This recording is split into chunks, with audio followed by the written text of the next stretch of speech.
வணக்கம். ஒளியின் வழியில் வாழ்க்கையில் வளமுண்டாக எளிய பரிகாரங்கள். வீட்டில் மண்ணால் செய்யப்பட்ட பாத்திரத்தில் தேன் அல்லது குங்குமம் வைத்திருப்பது அதிர்ஷ்டத்தை தரும். தினமும் காலையில் கொஞ்சம் தேன் சாப்பிடுவது நலம். அரச மரம் முட்செடிகளை எப்பொழுதும் வெட்டக்கூடாது.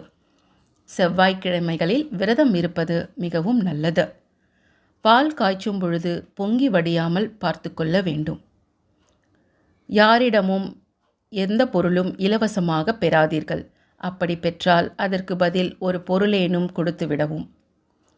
செவ்வாய்க்கிழமையன்று தேன், குங்குமம், சிகப்பு ரோஜா இவற்றை ஓடும் நீர் அல்லது கடலில் விட வேண்டும். இது துரதிர்ஷ்டங்களை நீக்கும். செவ்வாய்க்கிழமைகளில் இஷ்ட தெய்வத்திற்கு சிகப்பு பூந்தி படைத்து வழிபடுவது வாழ்வில் வளம் சேர்க்கும். நன்றி.